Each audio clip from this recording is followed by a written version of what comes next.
Ribuan kendaraan wisatawan dari berbagai daerah padati jalur utama menuju Tol Paster Minggu malam.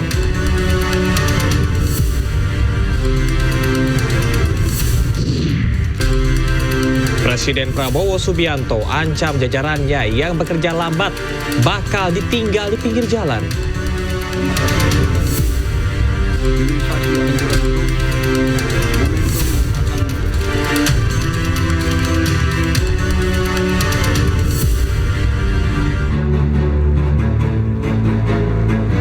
Halo, selamat malam pemirsa. Selamat datang di iNewsroom bersama saya Camar Haenda. Kami akan membahas berita utama secara mendalam, komprehensif dan tentunya eksklusif. Sebagai pembuka iNewsroom kali ini, kami memiliki informasi viral di media sosial, video yang menunjukkan pesawat Batik Air hampir tergelincir saat mendarat di landasan Bandara Internasional Soekarno-Hatta, Tangerang, Banten, Sabtu kemarin.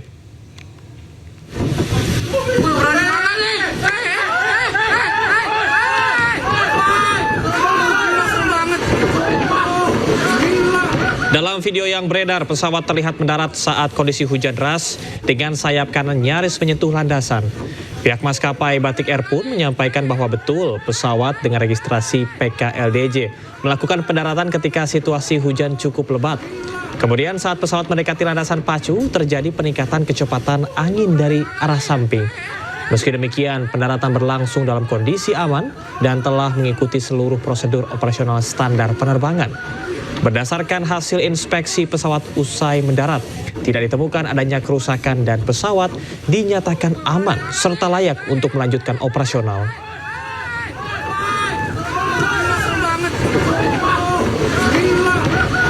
Kita ke informasi lainnya, pemirsa. Longsor yang terjadi di Kecamatan Wolomaru, Kabupaten Ende, Nusa Tenggara Timur mengakibatkan jalan Trans Maumere terputus. Akibat jalan terputus ini, 7 kabupaten terisolir.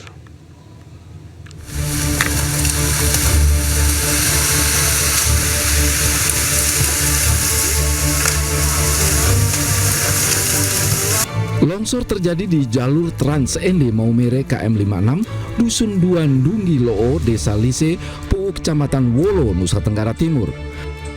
Material tanah, pohon dan batu menutup bahu jalan sehingga memutus arus lalu lintas. Petugas dari Danramil 160202 Wolowaru telah berkoordinasi dengan operator alat berat dari PUPR untuk membersihkan ruas jalan yang masih tertutup tanah longsor. Hingga saat ini, jalur KM 56 hanya bisa dilalui kendaraan roda 2. Petugas mengimbau masyarakat untuk menggunakan jalur alternatif dari Mone atau jalur Jope. Akibat kejadian ini, 7 kabupaten di Maumere terisolir.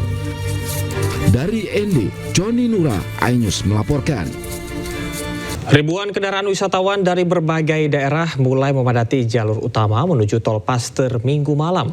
Banyaknya volume kendaraan yang menuju tol membuat jalur tersebut macet.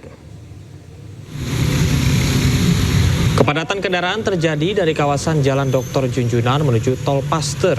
Antrian kendaraan mengular sejauh 4 km dari Simpang Paster hingga Jalan Layang Mohtar Kusuma Atmaja atau flyover Pasopati. Kemacetan ini didominasi oleh kendaraan asal Jabodetabek yang hendak kembali ke asal daerahnya. Jasa Marga mencatat 36.664 kendaraan masuk Tol Paster. Jumlah ini diprediksi akan meningkat hingga malam nanti, mengingat berakhirnya libur panjang Tahun Baru Islam.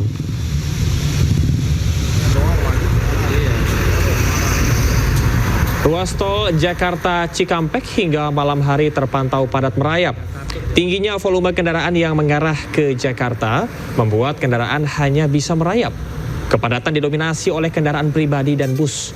Untuk mengurai kepadatan, pihak kepolisian dan jasa marga telah menyiapkan 1 lajur untuk jalur kontraflow mulai dari kilometer 65 sampai kilometer 47. Jika arus lalu lintas terus meningkat, kontraflow akan diperpanjang dari kilometer 70. Diperkirakan pada puncak arus balik libur panjang Tahun Baru 1 Muharram 1447 Hijriah, ini akan terus meningkat sampai pada tengah malam hari.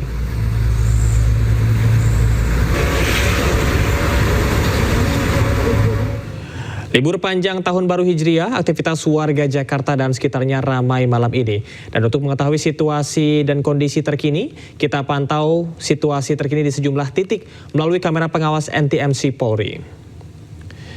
Dan pemirsa, inilah situasi dan kondisi terkini dari sejumlah ruas jalan.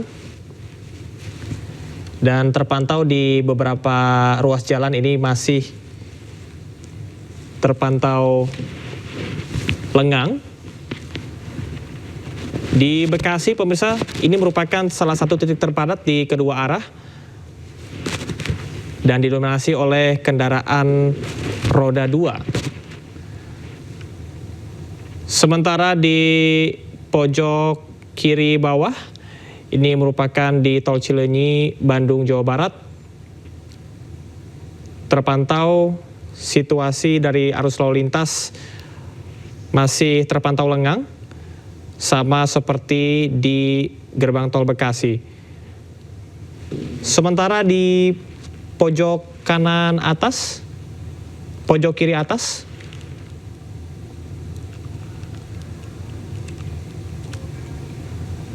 pojok kanan atas ini adalah exit tol Bekasi Barat. Gambar di kiri bawah layar kaca Anda adalah pantauan dari pos polisi Cileunyi. Sementara gambar di kanan bawah televisi Anda adalah dari Simpang Slipi. Simpang Slipi ini terpantau padat merayap dari arah utara menuju ke selatan.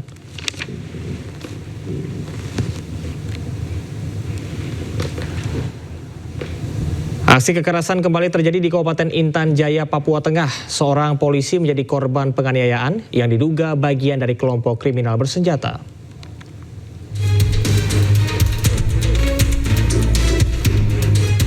Aksi kekerasan kembali terjadi di Kabupaten Intan Jaya. Seorang anggota Polres Intan Jaya, Bribda Ricardo Pasaribu, menjadi korban penganiayaan oleh orang tak dikenal yang diduga kuat merupakan bagian dari kelompok kriminal bersenjata. Insiden ini terjadi di area kompleks Kios Palopo, Distrik Sugapa. Korban mengalami luka cukup serius pada bagian telinga kanan dan saat ini telah dibawa ke RSUD Sugapa guna menjalani perawatan medis intensif. Dalam insiden ini, korban mengalami luka pada telinga sebelah kanan dan telah dibawa ke RSUD Sugapa, Kabupaten Intan Jaya untuk mendapatkan perawatan medis. Atas kejadian tersebut, Satgas Operasi Damai Kartens telah bergerak cepat menuju ke lokasi kejadian guna menemukan informasi dan barang bukti. Kami menghimbau kepada masyarakat untuk tetap tenang dan meningkatkan kewaspadaan, serta percayakan kasus ini kepada aparat keamanan. Polisi akan mengambil langkah tegas terhadap pelaku sesuai dengan hukum yang berlaku. Polisi dan TNI akan menjaga stabilitas keamanan di wilayah Papua Tengah, khususnya di Kabupaten Intan Jaya yang belakangan kembali menjadi titik rawan aksi kekerasan oleh KKB. Dari Timika, Papua Tengah, Nathan Making, iNews melaporkan. KPK menangkap 6 orang dalam operasi tangkap tangan di Mandailing, Natal, Sumatera Utara terkait dengan dugaan korupsi proyek pembangunan jalan. Terkait OTT ini, Menteri Pekerjaan Umum Dodi Hanggoro berjanji akan mengevaluasi jajarannya. Sebanyak 6 orang ditangkap KPK dalam operasi tangkap tangan di Mandailing, Natal, Sumatera Utara, Kamis malam.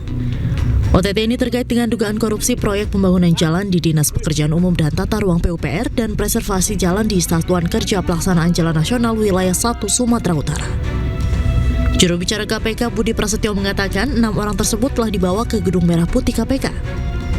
KPK juga telah menyegel kantor perusahaan konstruksi PT Delihan Natolo Group di Kota Padang Sidempuan, Sumatera Utara.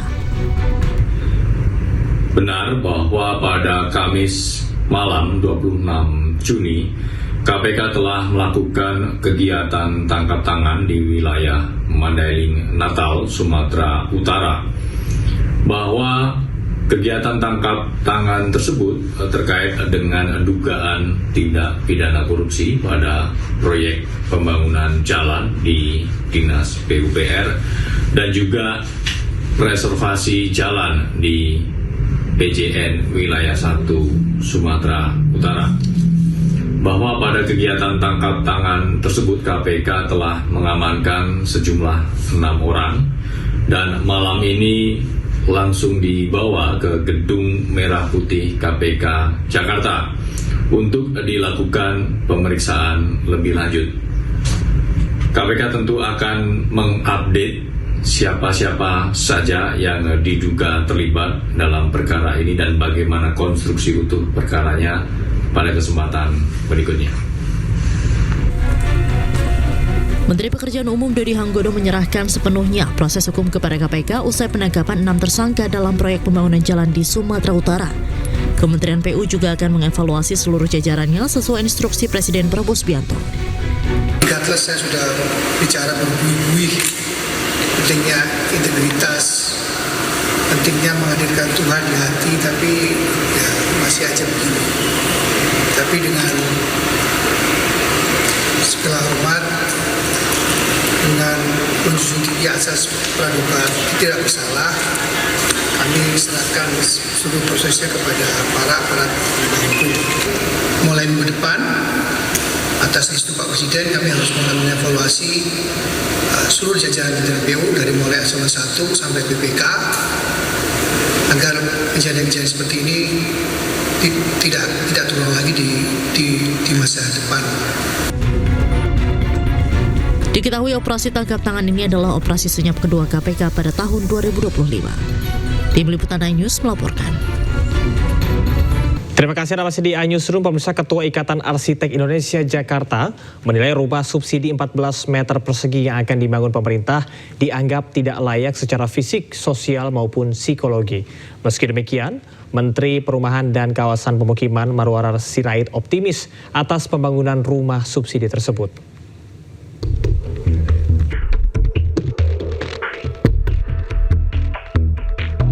Pemerintah berencana meluncurkan rumah subsidi dengan luas bangunan 14 meter persegi dan luas tanah 25 meter persegi. Rencana ini tertuak dalam Peraturan Menteri Perumahan dan Kawasan Permukiman. Ketua Ikatan Arsitek Indonesia Jakarta Teguh Arianto menilai rumah dengan ukuran tersebut tidak memenuhi syarat kelayakan secara fisik, sosial maupun psikologi. Yang pasti pertama dari segi ukuran, yang memang kita sudah memiliki standar ukuran minimal itu 7,2 sampai dengan 9 meter persegi per orang. Itu satu ya, itu adalah semua itu sebenarnya sudah pasti sudah berdasarkan analisa-analisa dari psikologi, sosial, maupun kesehatan masyarakat dan beberapa hal lain. Nah, kedua, selain dari ukuran sudah pasti adalah masalah kesehatan, itu sebagai akibat dari sirkulasi udara yang harus baik, kemudian keamanan, artinya struktur bangunan, kemudian juga yang pasti kenyamanan. Nah, itu hal-hal pokok yang harus diperhatikan ketika pemerintah mau menyiapkan subsidi perumahan untuk masyarakat. Rumah subsidi ini dijual dengan harga mulai dari 100 juta rupiah dan diklaim sebagai salah satu alternatif solusi perumahan rakyat berpenghasilan rendah di perkotaan. Namun sejumlah warga mengkritik keterbatasan ruang dan tata letak rumah. Pendapat saya mungkin ini lebih untuk ke orang-orang introvert ya. Karena nggak bisa terima tetangga nih. Karena iya benar nggak bisa terima tamu. Karena ini untuk dari segi kebutuhan sih mungkin pasutri baru itu bisa untuk menempati di rumah subsidi yang baru ini ya. Meski mendapat kritik, Menteri Perumahan dan Kawasan Permukiman Marwarar Sirait tetap optimis atas pembangunan rumah subsidi ini. Ara menekankan desain rumah masih bisa berubah. Fokus rumah subsidi yaitu layak huni dan dekat dengan transportasi umum. Rencananya rumah ini akan dihadirkan di provinsi penyangga kota Jakarta seperti Banten dan Jawa Barat. Rumah ini sulit didirikan di Jakarta karena masalah harga tanah yang terlalu mahal. Tim Liputan iNews melaporkan. Dan untuk membahas terkait dengan rumah subsidi ini, kita telah terhubung bersama dengan Wakil Menteri Perumahan dan Kawasan Pemukiman Fahri Hamzah. Selamat malam Pak Fahri. Selamat malam, Assalamualaikum. Waalaikumsalam. Pak Fahri, ini bisa dijelaskan latar belakang munculnya kebijakan rumah subsidi seluas 14 meter, kemudian juga ada yang 18 meter persegi ini seperti apa? Ya, saya sendiri sudah bertanya kepada para staf ya, seluruh pejabat eselon 1, saya tanya apakah ada yang mendesain dan menawarkan bangunan rumah ini. Semua mengatakan itu bukan usulan dari kementerian, Jadi itu adalah usulan dari pengusaha. Ya, jadi sekali lagi ini bukan usulan kementerian, ini adalah usulan dari pengusaha. Nah, karena itu kalau dari kementerian jelas bahwa prinsip-prinsip luas bangunan, luas rumah, meter persegi per orang itu selama ini kita di kementerian tunduk dengan peraturan perundang-undangan dan standar yang sudah ada dan diatur secara ketat, ya. Itu protokolnya itu sangat ketat sekali. Ya, ada yang disebut dengan building code, ada yang disebut dengan construction code, itu semuanya itu sangat disiplin dijaga. Apalagi kita sendiri ada undang-undang yang mengatur luasan bangunan dan juga kita mengikuti standar-standar layak, ya, baik yang sampaikan oleh UN Habitat, ya, kemudian Sustainable Development Goals, dan juga SNI di negara kita yang tadi seperti dikatakan memang luas rumah itu adalah minimal 7,2 meter persegi per orang, ya. Dan bahkan ada yang mengatakan harusnya dalam kajian yang resmi di kementerian itu malah mengusulkan 9 sampai 11 meter persegi per orang. Baik. Jadi sekali lagi ini bukan usulan dari kementerian, ini adalah usulan dari pengusaha, ya, bukan usulan dari kementerian. Oke, baik. Kalau misalnya Anda sebutkan bahwa ini merupakan usulan dari pengusaha, lantas kalau kita berbicara soal undang-undang seperti Anda sampaikan, apakah ini berkaitan dengan Undang-Undang Nomor 1 Tahun 2011 dan berapa sebetulnya luas minimal dari sebuah rumah? Jadi gini, saya kebetulan adalah anggota Satgas Perumahan yang dibentuk oleh Bapak Presiden segera setelah quick count mengumumkan beliau pemenang, ya, kemudian penetapan oleh KPU dan sebagainya. Satgas ini dibentuk untuk mungkin diantara kementerian yang lahir dengan kajian yang cukup serius itu adalah Kementerian Perumahan, ya. Karena ada Satgas Perumahan yang dipimpin secara langsung oleh Pak Hashim. Beliau adalah petinggi dari Partai Gerindra sebagai partai pemenang tentunya, dan juga jangan lupa beliau juga adalah adik kandung dari Bapak Presiden. Saking pentingnya sektor ini maka beliau membentuk Satgas, dan kebetulan saya termasuk yang menjadi anggota daripada Satgas, dan saya juga merupakan juru bicara Pak Prabowo dalam 3 kali Pilpres. Saya kira inti dari gagasan Pak Prabowo mengikuti gagasan orang tua beliau. Kalau kita baca seluruh buku Profesor Sumitro itu, kata kuncinya adalah human dignity, ya, kehormatan manusia, harga diri manusia, hak azazi manusia. Jadi kita nggak boleh membangun sesuatu yang akan membuat orang itu jadi kelihatan terhina, bahkan hidup dalam situasi yang tidak sehat. Sebab kalau rumah terlalu kecil itu artinya jarak antara toilet dengan tempat makan dan tempat tidurnya kan kecil, dan itu kalau artinya secara undang-undang itu berapa, Pak, minimal batas luasnya? Minimal 7,2. Makanya kalau 5 anggota keluarga itu 5 kali 7 itu kita ambil tipe 36, 5,72 itu 7,2 itu kali 5 itu sekitar 36. Jadi karena itulah kemudian standar 36 meter persegi, ya, Pak? Ya, standar rumah subsidi itu adalah 36 meter persegi sampai 40 meter persegi untuk tipe yang paling sederhana. Jadi itu yang sudah berlangsung selama ini. Pak Fahri, Anda juga sempat mengusulkan model subsidi tanah untuk solusi jangka panjang. Apakah ada mekanisme tersendiri terkait dengan usulan tersebut? Jadi selama ini kalau kita melihat perkotaan itu memang semakin tidak layak. Jadi ada 2 fenomena yang sangat kontras, ya. Di satu sisi fenomena tingginya harga tanah di perkotaan. Di Jakarta ini ada lokasi yang harga tanah per meter perseginya itu 300 juta. Ya, per meter persegi. Itu artinya kalau pakai tipe sederhana itu sekitar harganya tanahnya saja itu sudah 30 miliar. itu harga tanah semakin tidak terjangkau. Tapi data menyatakan bahwa urbanisasi sekarang di Indonesia itu sangat tinggi, bahkan diprediksi 10 tahun yang akan datang 70% orang Indonesia akan tinggal di kota. Ya. Nah, kalau melihat dua fenomena seperti itu, maka jawabannya adalah kita harus mentradisikan perumahan vertikal, itu yang pertama.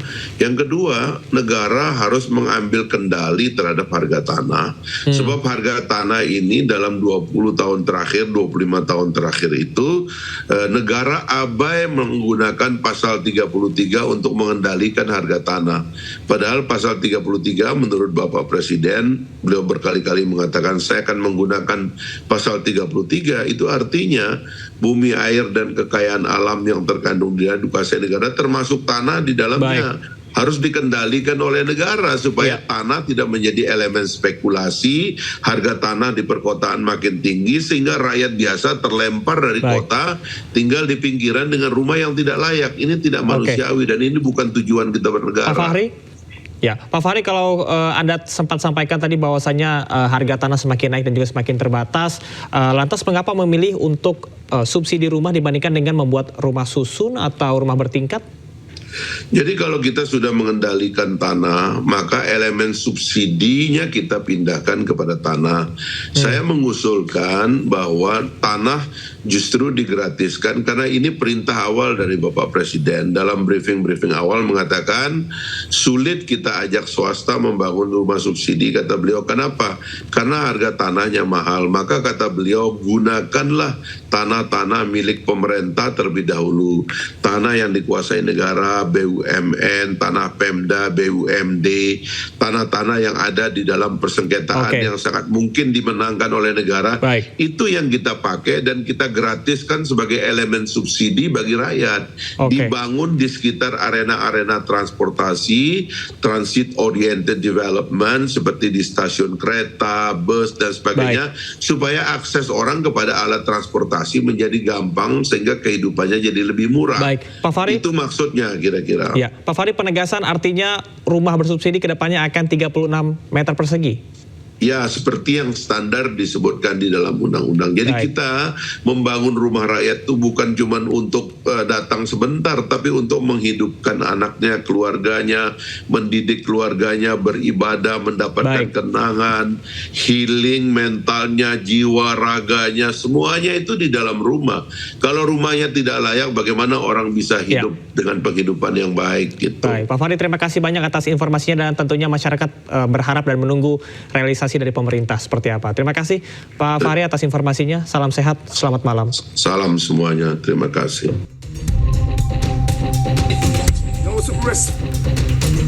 Insiden ini bermula saat turis bernama Piotr Marcin Lubave, warga negara Polandia, berjalan kaki di sekitar kawasan wisata Kars Leang-Leang, Kecamatan Bantimurung, Kabupaten Maros.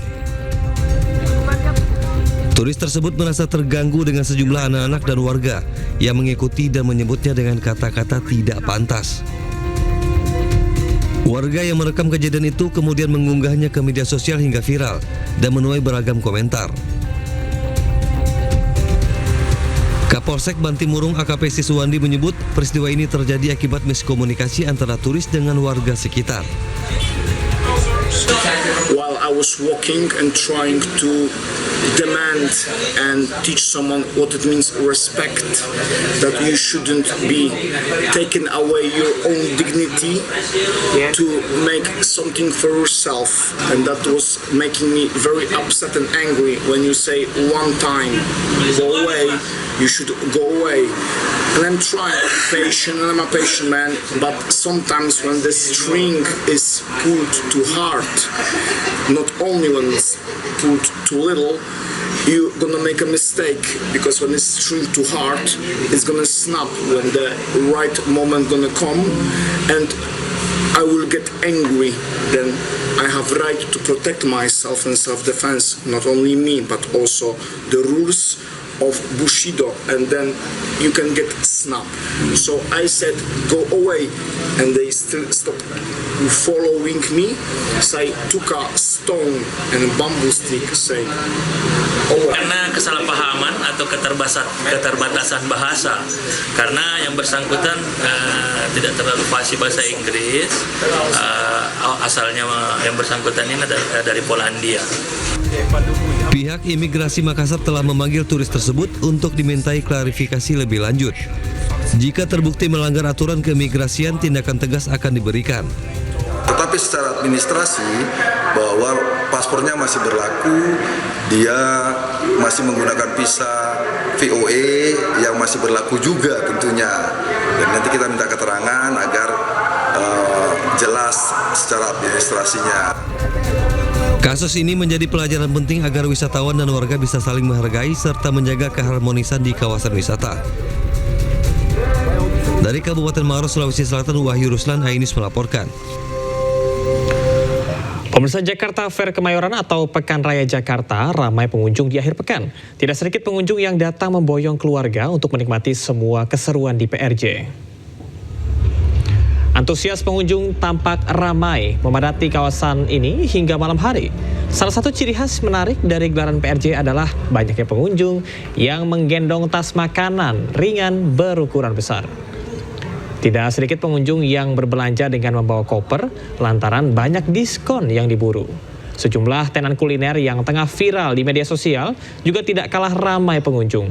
Jumlah pengunjung diperkirakan masih akan terus meningkat, mengingat Jakarta Fair masih akan berlangsung hingga 13 Juli mendatang.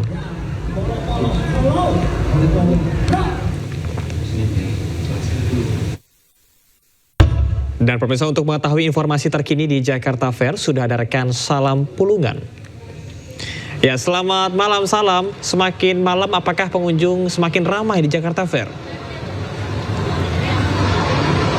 Ya, betul sekali Camar dan juga pemirsa, situasinya memang kalau sudah pukul 19.44 waktu Indonesia bagian Barat, ini tampaknya keramaian masih terjadi di Jakarta Fair Kemayoran atau di Pekan Raya Jakarta, karena memang hari ini masih menjadi destinasi wisata favorit bagi masyarakat ya di PRJ ini untuk bisa menghabiskan waktu libur panjang akhir pekan, ditambah juga saat ini sudah memasuki musim libur anak sekolah. Nah, Camar dan juga pemirsa, memang terlihat di layar televisi Anda ya, sejumlah pengunjung ini sudah membawa tentengan berupa snack ataupun juga makanan ringan yang sudah mereka beli begitu, karena memang mayoritas dari para pengunjung ini tampaknya sudah membawa pulang dari makanan-makanan ringan yang sudah dibeli. Bahkan tidak sedikit juga para pengunjung yang membawa barang-barang yang cukup besar begitu, karena memang ini banyak sekali diskon-diskon yang ditawarkan di Pekan Raya Jakarta kali ini. Dan memang tidak hanya itu Camar dan juga pemirsa, terlihat di layar televisi Anda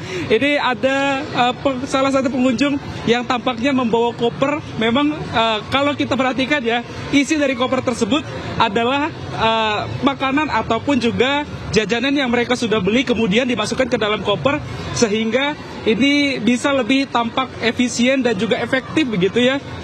Karena memang ini banyak sekali barang-barang yang mereka beli kemudian dimasukkan ke dalam koper. Ini menjadi salah satu hal unik ketika mengunjungi Pekan Raya Jakarta. Tidak hanya itu, di mana juga para pengunjung ini tampaknya banyak ya yang menggunakan tas begitu berukuran jumbo yang berisi juga makanan ringan. Ini menjadi salah satu keunikan Samar dan juga pemirsa ketika kita mengunjungi Pekan Raya Jakarta. Dan nantinya kita akan coba untuk berbincang ya bersama dengan salah satu pengunjung di sini. Halo, selamat malam Mas. Dengan Mas siapa namanya Mas? Andra Mas. Mas siapa? Andra. Mas Andra, ini datang dari mana, sama siapa aja ke sini Mas? Sama istri Mas, sama anak juga. Oke, sama keluarga ya Mas ya. Ini baru pertama kali ke sini ke PRJ, apa sudah rutin Mas dari tahun ke tahun? Tahun ini udah 2 kali, biasanya tiap tahun sekali. Tanggapannya seperti apa Mas melihat suasana PRJ kali ini? Kalau yang sekarang lebih meriah kayak daripada tahun-tahun sebelumnya ya. Kayak beli ini dapat tas juga. Nah, itu beli apa aja Mas? Boleh diceritakan nggak? Sudah berbelanja apa aja di sini Mas? Udah banyak sih Mas, nih cemilan buat oleh-oleh. Kayak mie lengkap sih Mas. Mas, ini unik juga ya Mas ya, ada tas ukurannya jumbo nih. Harganya berapa sih Mas kalau boleh? Harganya ini 35, dapat promo lain juga sih Mas, nggak tasnya yang dapat. Mas, ini kan bawa koper juga ya Mas ya. Ini beli di sini apa memang sudah bawa dari rumah, dan isinya apa Mas? Ini isinya jajanan yang dibeli di sini aja sih Mas. Ini mumpung lagi diskon tadi separuh harga. Jadi sekalian. Oke, ini alasannya kenapa Mas lebih milih liburan di PRJ dibanding ke tempat lainnya. Alasannya kenapa Mas lebih milih berlibur ke sini? Karena setahun sekali ya Mas ya, bulan-bulan berikutnya kan nggak ada juga ya. Oke, siap. Terima kasih Mas informasinya. Selamat berbelanja kembali ya Mas ya.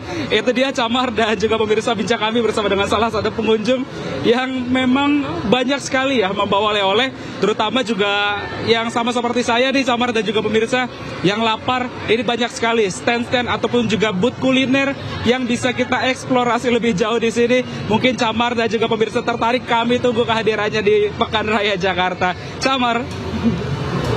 Baik, terima kasih rekan Salam Rahmat melaporkan langsung dari Jakarta Fair Kemayoran. Selamat bertugas kembali. Presiden Prabowo Subianto meresmikan pembangunan proyek ekosistem industri baterai kendaraan listrik terintegrasi di Karawang, Jawa Barat. Prabowo menyebut pengembangan industri energi baru sebagai salah satu langkah strategis menuju kemandirian dan ketahanan energi nasional.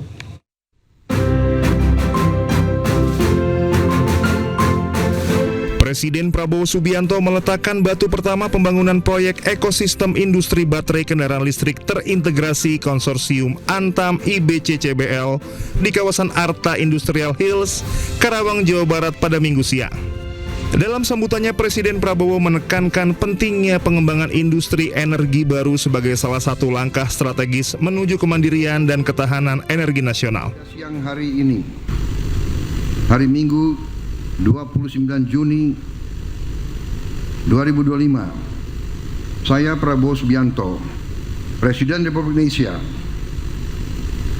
dengan penuh kebanggaan meresmikan groundbreaking ekosistem industri baterai kendaraan listrik terintegrasi konsorsium Antam Indonesia Battery Corporation dan CBL Contemporary Brund Legend. Prosesi peletakan batu pertama industri baterai listrik di Karawang ditandai dengan penekanan tombol sirine oleh Presiden Prabowo bersama sejumlah pejabat terkait. Dari Karawang, Jawa Barat, Anyus melaporkan. Presiden Prabowo Subianto menyampaikan terima kasih kepada jajarannya yang telah bekerja cepat merealisasikan program pemerintah. Namun Presiden akan meninggalkan jajarannya jika tidak bisa bergerak cepat. Terima kasih sekali lagi. Hilirisasi akan jalan terus. Momentum akan kita percepat. Kita mau bergerak cepat. Rakyat menuntut, mengharapkan kemajuan cepat. Saya terima kasih tim saya, kabinet saya, semuanya kerja dengan baik, kerja dengan cepat. Yang tidak bisa ikut cepat, kita tinggalkan di pinggir jalan saja. Anda masih di iNewsroom bersama saya Camar Haenda. Ribuan demonstran Thailand kembali berunjuk rasa menuntut Perdana Menteri Paetongtarn Shinawatra mundur. Warga Thailand marah atas kasus sengketa perbatasan dengan Kamboja. Sekitar 4.000 demonstran memenuhi jalan di sekitar Monumen Perjuangan Bangkok Sabtu waktu setempat. Kemarahan publik meningkat setelah bocornya panggilan telepon antara Shinawatra dan mantan Perdana Menteri Kamboja Hun Sen. Dalam rekaman tersebut, Shinawatra diduga mengkritik pejabat militer senior Thailand dan memanggil Hun Sen sebagai paman. Aksi protes anti pemerintahan ini menjadi aksi terbesar di Thailand sejak Partai Petai pimpinan Paetongtarn Shinawatra berkuasa pada 2023. Ketidakharmonisan Thailand dan Kamboja berawal dari perebutan wilayah perbatasan hingga menewaskan 1 orang tentara Kamboja.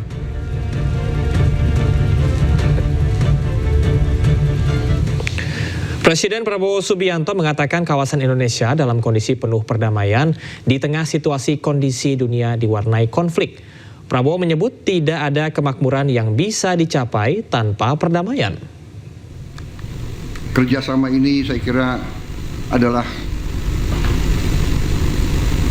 sangat penting dan menguntungkan semua pihak. Di tengah dunia penuh konflik, kawasan kita penuh perdamaian dan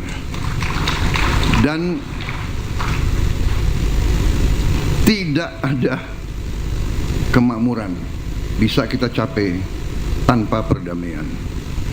Dan Indonesia selalu memilih kerjasama, selalu memilih kolaborasi, selalu memilih jalan tengah, selalu memilih persahabatan di atas permusuhan. 1000 kawan terlalu sedikit, 1 lawan terlalu banyak. Ini filosofi Tiongkok yang saya ambil alih. Pemirsa, ribuan orang di Depok dan Purwakarta turun ke jalan menyuarakan dukungan untuk Palestina dan menuntut agar blokade-blokade yang ada di Gaza segera dibuka. Dan pemirsa, usai sudah kebersamaan kita dalam iNewsroom hari ini. Temukan informasi-informasi terbaru lainnya di www.inews.id. Cuplikan tayangan berita iNews dapat Anda saksikan di kanal YouTube @official iNews. Sesaat lagi rekan saya Cikal Multazam akan hadir dalam program iNews Malam. Saya Camar Henda pamit, terima kasih. Sampai jumpa.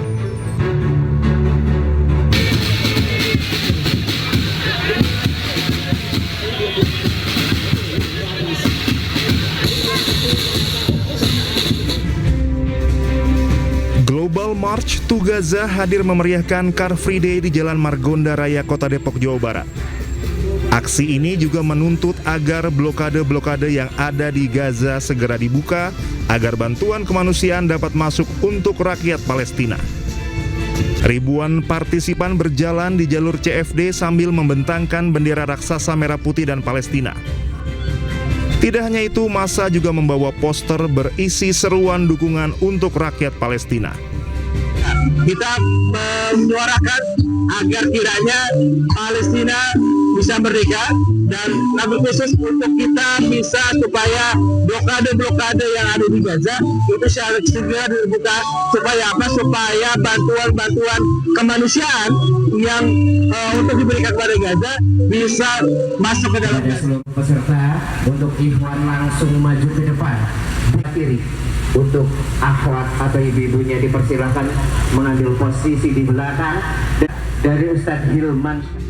Tidak hanya di Kota Depok, ratusan umat muslim di Kabupaten Purwakarta, Jawa Barat juga turun ke jalan menyuarakan solidaritas terhadap rakyat Palestina dan mengutuk kebiadaban Zionis Israel. Aksi ini juga dilakukan dalam rangka menyambut Tahun Baru Islam. Massa berjalan di jalan